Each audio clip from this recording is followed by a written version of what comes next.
One of the 140. way that you do planning is agile is that actually you do more planning as compared to less planning. There is a thinking that in agile we don't do planning. Actually, we do. And we do it at various levels. We do it at product level, we do it at vision level, we do it at others level. You plan at various level. Let's explore it, and from there, let's understand the most important framework of agile, the most important methodology of agile, that is Scrum. So let's go. The first thing that we do is that we make a product goal, product vision. We make a product vision that what actually we want to achieve in the product. What is a vision of the product? And we make a planning at that level. We are making a vision of the product. Okay, what business product will the production produce? What problem this product will solve? How this product will add to the overall picture of our organization? How this product will help the organization to become one of the best organization? What are the goal behind this project? So all these things will be mentioned in product vision, product goal. Then we will make a charter, an agile charter. Remember, agile charter and the predictive charter has a difference in the way that agile charter does not have that much detail. Then we do elevator pitch. Elevator pitch is a very good concept that reduces gulf of evaluation, which is misunderstanding. If you are unable to communicate your thinking, if you are unable to communicate what you are saying, then the best way is to explain it in elevator. You can make a tweet about it. Like tweet is more like a 140 words. Elevator pitch is more like, you see how it came. Now you are moving from one floor to another floor. Now you are moving from one floor to another floor to elevator. The concept behind this is that make it so short that you can communicate. Make it so short that you can communicate it along the elevator. How the concept came, let's say you have an idea and you want to communicate it to your organization. You have an idea and you want to communicate it to your boss, and you found your boss in an elevator. Now you have a very limited time and you want to communicate it. So that's how it becomes elevated pitch, and that's become a very useful tool in communication. Then once the product vision is there, you make a product roadmap. You make a product roadmap that what do you want to achieve, how you are going to do that. You see, if you want to go anywhere, you make a roadmap. The roadmap can have a skeleton or a base, the must function to be here. You can utilize a technique known as Moscow have, must have, should have, could have, would likely to have, but not this time, maybe next time. So you make a product skeleton that what do you want to achieve in the bigger picture. Okay, so let's say if this is your product,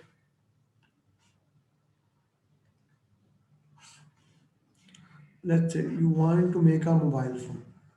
Let's take a case I study iPhone 12. You want to make a mobile phone. Now this is your product roadmap in the form. So you have an iPhone and we are making a product map, product roadmap utilizing story map technique. So we say that these are the basic feature that must be there, must have. Okay. For example, you can say that basic feature, if you write in a form of a user story, as a user, I want to make calls so that I can communicate calls user story. Then you want to have a camera. Then you want to have texting ability. Then you want to have, let's say, maybe alarm clock. Then you want to have then maybe stopwatch, Wi-Fi ability. and so on. So this can become basic feature that must be there. We can call it as backbone of the project. Then this is more like a skeleton, like basic features. Then we go to should have. Okay, this is known as skeleton. So we have prioritized that these items must be in our project, these items we must produce. So this is just a way of showing it. So now from this must have and should have, we'll move to the next level of planning. This is more of a project goal. Okay, project goal was to make iPhone 12 so that we can compete in the market. Now in the store roadmap, we said this must be there, this should be there. Then from there, we make the next planning level, release planning. Okay, when we can release the product. Now we try to release the product iteratively or incrementally. So we say that this is release one. These product must be there in release one. These product must be there in release two, release 3 if we have 4 releases. Okay, then in release we have user stories, user story 1, user story 2. You can have as many user stories as you want in a release, but normally releases, you have more than one release in a product, and you don't like to have more than 3 or 4 releases. Sometimes even 2 releases are enough. So this is how you basically deliver product. First, a complete product roadmap of what are the features to have, then you divide it into the release, then you divide it into the stories, and then you deliver user stories. Now we will discuss how do you deliver user story, how do you deliver user stories. Now this is all about what we are going to study in Scrum, how to deliver user stories. Basically Scrum is, so Scrum is a framework which comprises of 3 to 4 things, like the user stories which we made in the black style. First we make product backlog out of it. We make a product backlog. What is product backlog? It consists of all the work that you need to do, all the work, all the user stories are in it. Okay, all user stories are in it. So you put all the user stories, maybe you have 100 user stories, 1 2 3 4 5 6 7 8 9 10. So here one person is responsible for product backlog. Since product backlog is given business value to the sponsor, business value to the sponsor or customer. So product backlog is a real thing. It is something that you must deliver in a product. It is something that you must deliver in a project. So we have a product owner. He is the person responsible for ensuring the business value of the customer is delivered. He is the person ensuring that the customers are continuously involved throughout the project. So this is the role number one, very important role, who ensures basically the business values delivered to the customer. Now he will come and he will prioritize these features. He will prioritize which user story is the number one, who has the highest priority. We can say A, or we can say this is red, this is light red, this is maybe yellow, this may be green, this may be blue, and similarly we can put also A, B, C, or even one on the user story, which is the highest priority. The purpose is to put priority on the backlog, priority on product backlog, so that we can deliver it incrementally. Why we put priority? One of the value of agile and one of the principle is to give customer early value. Give customer early value. Okay. So once we give the customer early value, we can get more money, we can satisfy the customer in the best possible way. So what we do, we prioritize the product backlog on two bases: high value, okay. And the second thing is high risk. the features that are must to give and they can be risky, we try to give them earlier as compared to later, so that sooner we give them, sooner we realize that there is something that can cause a problem, and we try to find out the issues, all those things. So we prioritize the product backlog in this way. Now we move to the next step, the scrum planning. So we have a product backlog, a prioritized, I would say prioritized backlog, or you can also say as groomed backlog. Groomed also mean the same, that this is prioritized. Okay. So what happened? Then the team come. You can say team or development team comes with Scrum Master. Let's focus on development team or team first, then I'll focus on Scrum Master. The development team comes and they see what are the user stories, and they discuss with the product owner what is the effort required to complete all user stories. Okay. So then they plan for sprint. Sprint is a duration of 1 to 4 weeks. We can call it sprint, or we can call it iteration. They do sprint planning. In sprint planning, they make sprint backlog. What is sprint backlog? They took high prioritized stories into the sprint, and the team decide, very important, the team decide what they can complete in 1 to 4 weeks. So there's always a trade-off discussion between the product owner, but the final decision lies with the team what they can deliver in 1 to 4 weeks. So they maybe take 3 stories, 10 stories, whatever the user stories they take, or we can also say it in the story points, which we will discuss later in the velocity term. So let's say they have taken 4 user stories. Now this comes in where, this come in the sprint backlog. So this becomes the goal of the sprint. This becomes the goal of a sprint, that what do we want to achieve in a sprint. So in sprint planning meeting, we get a sprint goal.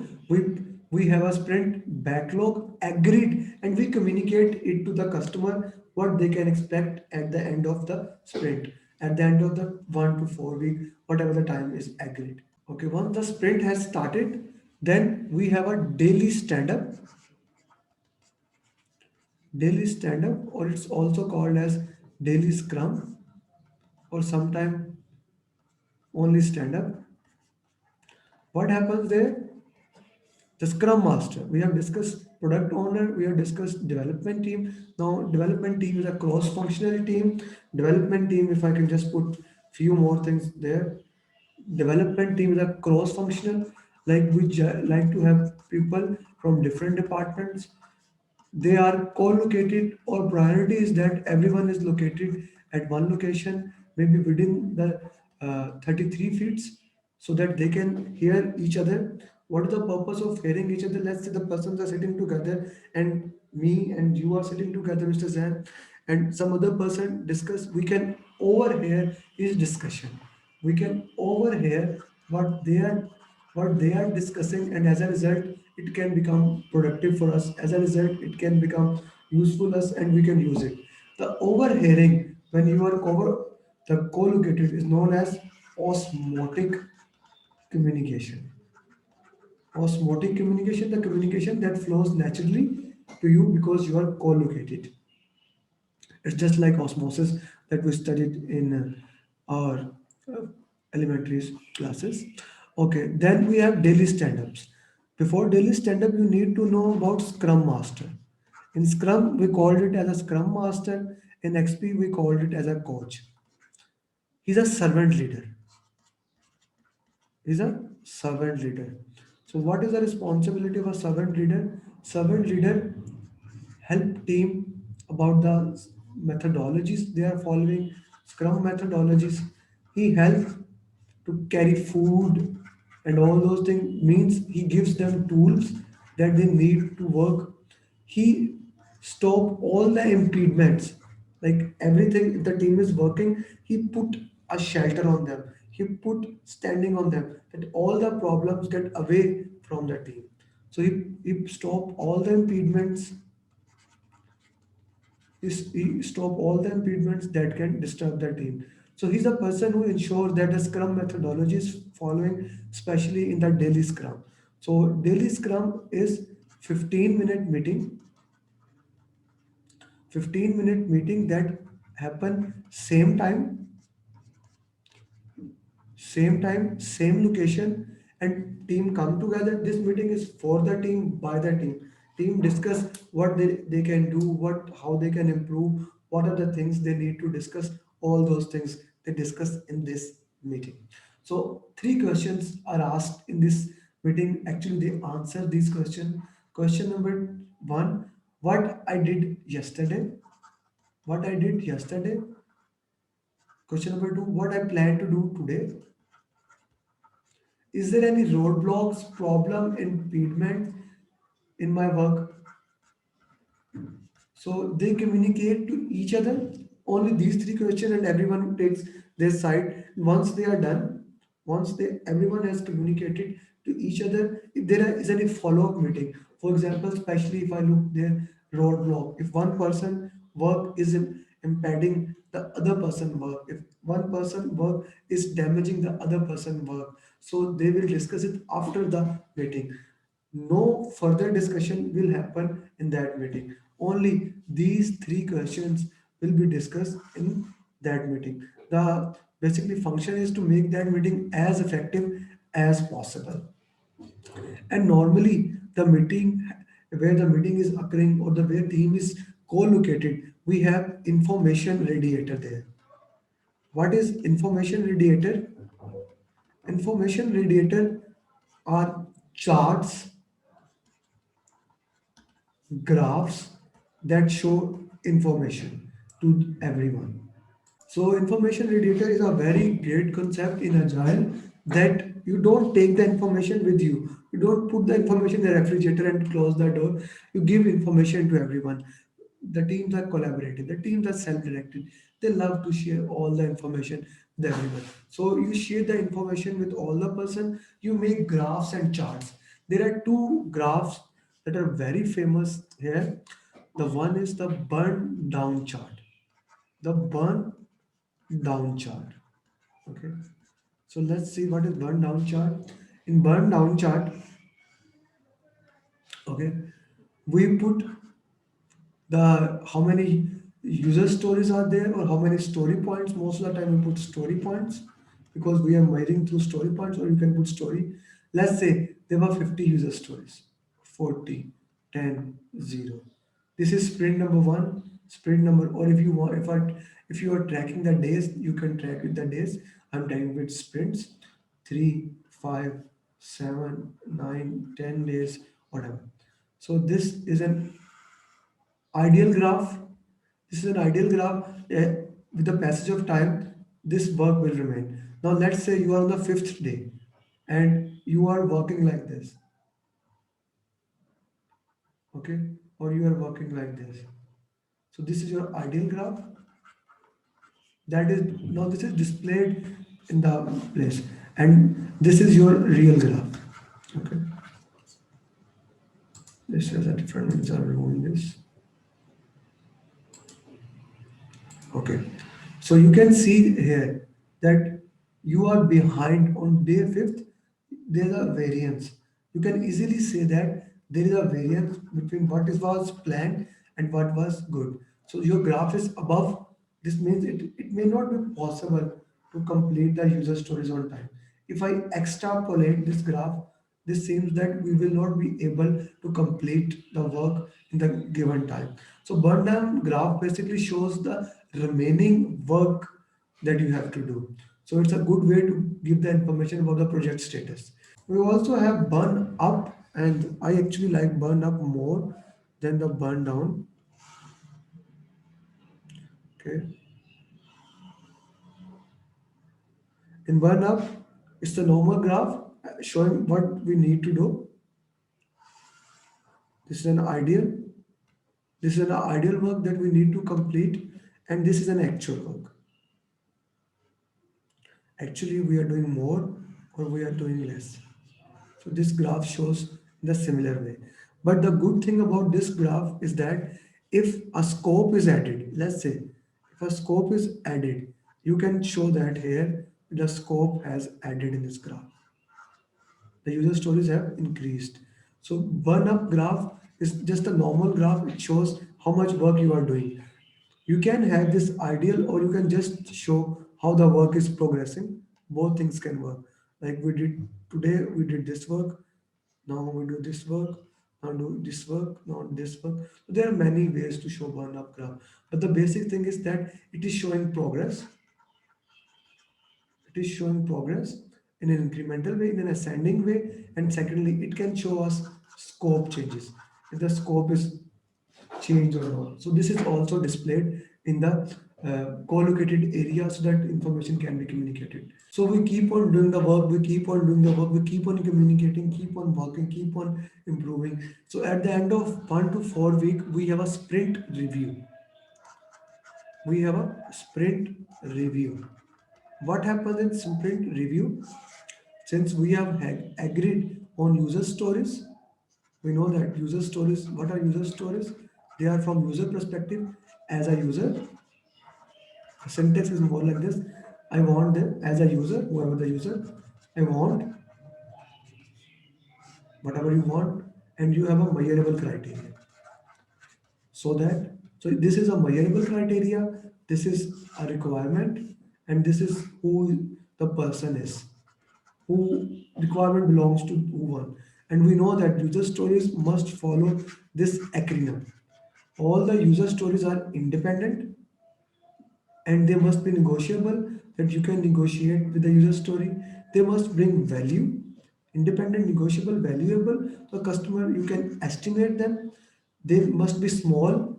They must not be so big that you cannot complete that user story, even one user story in one complete sprint, and you must test. So here, so that means testable, small because you can do it, estimatable, you are estimating it, they are bringing value. I want to do this, this is doing value. So we write user story mostly on these sticky notes, and we basically say user stories have three C's. They are written on cards, they have conversation, this is the conversation, they have conversation, and on the back side they have confirmation, the so that part. How we know that this user story has completed? Definition of done, you can say that the definition of done is agreed between the product owner and development team, that how do we know that this user story has been completed. In sprint review, basically what happened in sprint review, the customer come, the customer, sponsor, everyone comes. Sprint review happen after the end of a sprint. Very important thing, if you have taken 5 user stories and you are able to complete only 4 user story and the fifth one is incomplete, you only show the completed user story. Agile only value the completed work. So the sponsor and all those come, you show them those user stories, you give them minimum viable product. What is minimum viable product? The minimum product that can help the customer. The minimum product is also known as minimum marketable feature. The minimum product that they can show to to the customer. The minimum product that can help the customer to build their own, that is minimum marketable feature. You show that to the customer, you show that to the user, and they check it. You give them demo of your product or maybe show prototype. They evaluate it on the definition of done. If it is accepted, good. If it is not accepted, it goes back to the product backlog. Here again, so if the that user stories are happen, let's say the priority has changed. Now the priority has changed for the next sprints. So you will re-prioritize the product owner. Actually, the product owner with the customer, he will re-prioritize the product backlog. He will re-prioritize the product backlog. Okay. In sprint review, two things actually happen. You give the demo, they accept it or reject it, and you reprioritize the product backlog for next sprints. This is all about sprint review. Once the sprint is done, like the team has discussed with the customer sponsor, the team sit together team sit together to see how they can improve their processes further, how they can improve in future. So that is known as retrospective, or we can also say that introspective, something like that. So what happened? The team sit together and check their processes, how they can improve their processes. It is all about people checking themselves. Self reflection is there, and improvement, how they can improve themselves. So this is all about sprint retrospective. So sprint retrospective is actually of 5 stages, and Scrum Master or the coach, he facilitates this session. This sprint retrospective is only for the team, but product owner can come and become a silent observer, same like the daily Scrum. So for the first step is set the stage. Since the team is there, they have done the work, the scrum master or the facilitator, he set the stage, he set the tone. Like, what is the tone? The tone is like what is expected from everyone, why they are here, what can we expect from them. Here we utilize the question answer session, making people comfortable so that they can talk what is happening and what has happened. So we set the stage, and we use also a technique of ESVP, explorer. We anonymously ask every person, we give them sticky notes and ask them actually what is their goal of this sprint retrospective. Are they explorer? Explorer mean they came to this sprint retrospective with an open mind, and they want as many ideas for improvement as they can implement. So that is explorer. Or are they shopper? They came just to look here, and they will be happy even if they can get one idea. Explorer, many ideas, all ideas, shopper, one idea. Vacationer. Vacationer is a person, we stand for vacationer. Vacationer is a person who came here just to see what the things are, what the things are happening, and he's actually happy away from his work. He consider himself away from the work, is he is just on vacation. Or prisoner, like the last person is prisoner. He's not happy there. He was forced to come there. So what is his feelings? So we give sticky notes, or we give these charts to people and ask them to rate unanimously, and then we share the data with everyone. Like out of 9 to 12%, the team size must be 9 to 12 in agile. How many people feel they are explorer, how many that feels they are shopper, vacationer, all and prisoner. So we set the tone, we set the expectation in stage number one, which is setting the stage. Then in next step, the next is gather data. So we gather the data to see what happens in the complete sprint. A very good exercise is known as timeline exercise. We can use days on it. Let's say the sprint happened in 1 week, I can say, just for similarity, and ask them what happened on day one. They can put sticky notes. A good thing happened there, a bad thing, let's say it's positive, negative. Everyone through their emotions, they can put the emotions, or they can put the work on the timeline, and then we can discuss, and we gather the data through brainstorming also, and all those things. We utilize brainstorming to gather as much data, but this timeline exercise is a very useful exercise here in gathering data in retrospective. Then we generate insights. Okay, we generate insights. Generating insight is all about finding the root cause. If something is bad, why that was bad. So we use fishbone diagram, the cause effect diagram that is utilized for always finding the root cause. We use 5 why, how we can, why this happened, why this happened, why this happened, why this happened. So we generate insights, and we see how these insights can help us in the future.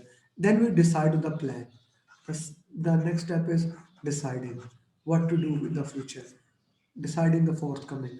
We utilize, like, keep doing something, what we should keep doing, what we should stop doing, what we should do more of, what we should do less of. We rate all the work that we have done, the root cause we have done. So we put them what we should do more, what we should keep on doing. That this thing is making progress. So we should keep on doing this. We should stop doing this. We should do this thing more, or we should do this thing less. And from there we make smart goals for the future. Specific goals that can be measurable, achievable, realistic, time bound. So we make smart goals in deciding what to do in future. And in the last step, we close the retrospective. We close the retrospective. So here we ask them to do roti return on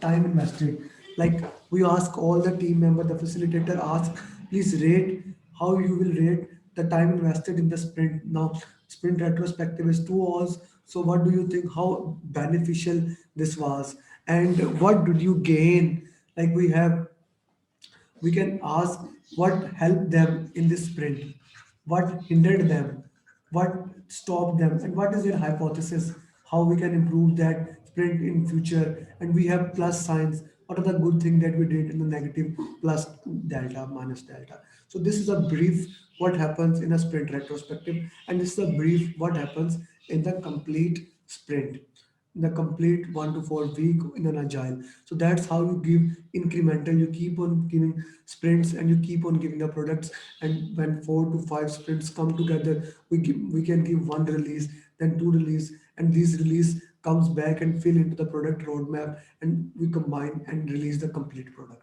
Okay, now let me put everything into the context. Let's say we have roadmap. Like from the user stories, we started with a product backlog. From the product roadmap, we had user stories in releases, and where then we produced product backlog.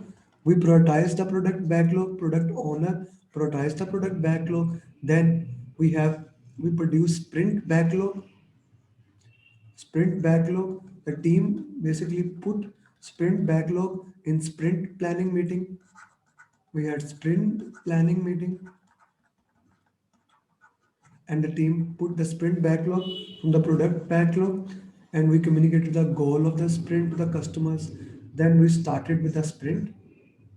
Okay, so in sprint we have daily stand up, daily stand up, 15 minutes, 15 minutes daily stand up, what I did yesterday, what I'm going to do today. Okay, is there any roadblocks or impediments? 15 minutes, same time. So at the end of 1 to 4 week,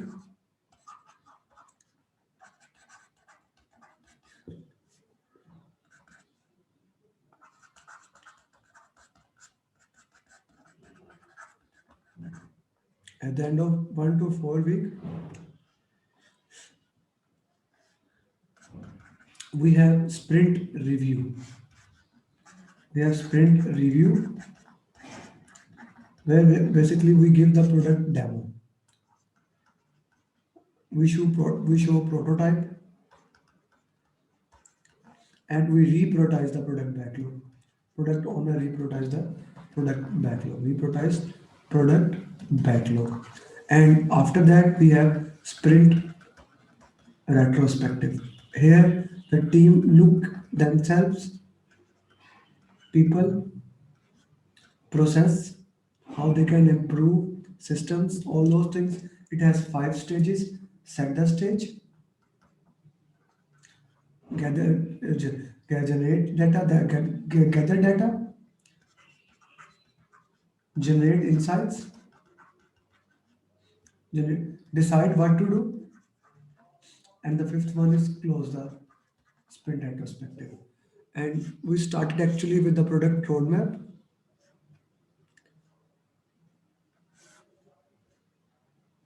If I can make a product roadmap, and we made iterations from there, releases from there, R1, R2, R3, and it has user stories in it. So this is the complete Scrum for you. And I think if you can master this, you can answer a lot of questions. Still, there are few things that need to be discussed, and we can work into the best possible way. Like we haven't discussed the velocity, we will discuss it. We haven't discussed the risk in the sprint. We only discussed that we in product backlog we prioritize the product backlog on high business value and high risk.